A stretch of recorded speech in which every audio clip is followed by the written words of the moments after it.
بسم اللہ الرحمن الرحیم احمد صلی اللہ رسول الکریم اما بعد فاعوذ باللہ السمیع العلیم من الشیطان الرجیم بسم اللہ الرحمن الرحیم واعتصموا بحبل اللہ جمیعا ولا تفرقوا صدق اللہ العظیم۔ سب تعریف اللہ رب العزت کے لیے ہے جو ہر چیز کا خالق و مالک ہے۔ تمام کائنات اللہ رب العزت کی تسبیح و تعریف بیان کرتی ہے، چاہے وہ جاندار ہے یا بے جان۔ درود و سلام ہوں، اللہ کی رحمتیں ہوں، نوازشیں ہوں، مہربانیاں ہوں، عنایتیں ہوں نبی پاک رسول معظم رحمت عالم سید العالمین رحمت للعالمین شفیع المذنبین حضرت محمد کریم صلی اللہ علیہ وسلم کی ذات پاک پر، جنہیں اللہ نے تمام جہان کے رسول بنا کر بھیجا ہے۔ اللہ کی تعریف اور رسول پاک صلی اللہ علیہ وسلم کے حضور درود و سلام کے بعد آج ہم نے جو مجلس بپا کی ہے اس کا مقصد آپ کے سامنے ہے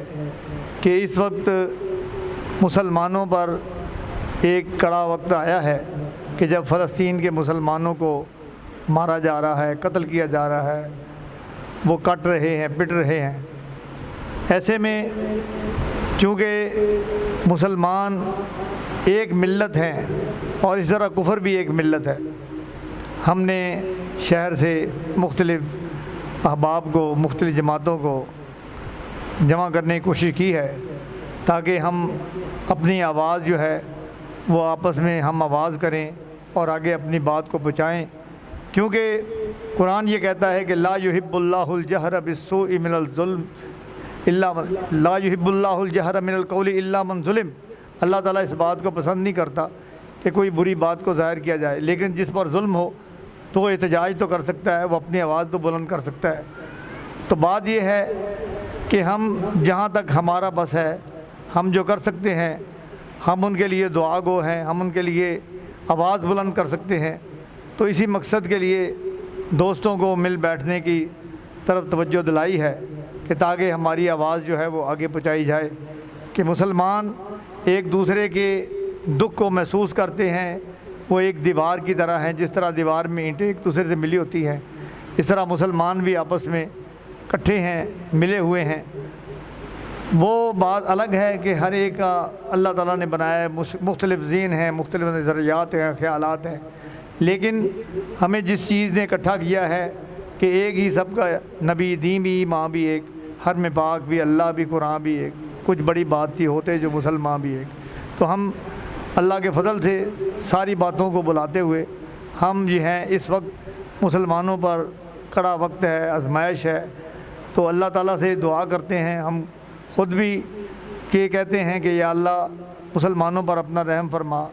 یہ بات ہے کہ اگرچہ مسلمان دنیا میں کٹ رہے ہیں، مر رہے ہیں، کوئی اس میں پھر بھی پریشانی والی بات اس لیے نہیں ہے کہ اللہ کے رسول صلی اللہ علیہ وسلم کو اللہ تعالیٰ نے بھیجا اس لیے تھا کہ تاکہ دین اسلام کو دنیا کے تمام دینوں پر غالب کیا جائے۔ اللہ تعالیٰ فرماتے ہیں هو الذی ارسل رسولہ بالہدی ودین الحق لیظہرہ علی الدین کلہ۔ اللہ کے رسول صلی اللہ علیہ وسلم کو اللہ نے اس لیے بھیجا ہے تاکہ دین اسلام کو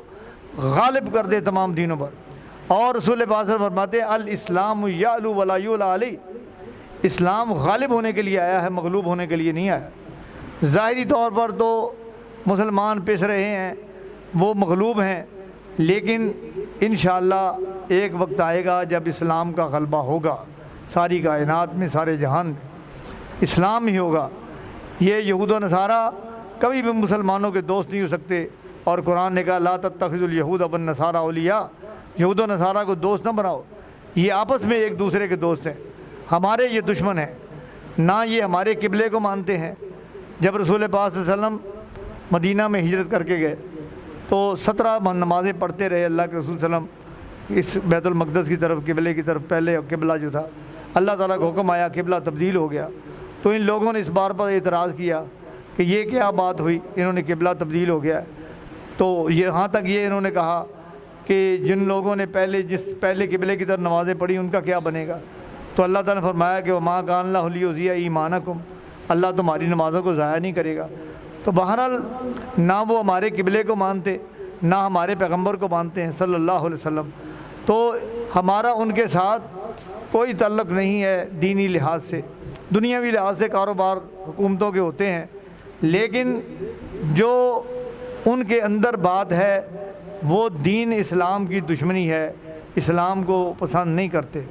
تو اس لحاظ سے ہم نے دوستوں کو تکلیف دی ہے، زحمت دی ہے کہ وہ یہاں پر آئیں، اور میں ان تمام احباب جو تشریف لائے ہیں ان کا تہہ دل سے شکریہ ادا کرتا ہوں، ان کو خوش آمدید کہتا ہوں، اہلاً و سہلاً و مرحبا کہتا ہوں۔ اللہ تعالیٰ تمام دوستوں کو، بھائیوں کو سلامت رکھے۔ السلام علیکم ورحمۃ اللہ وبرکاتہ۔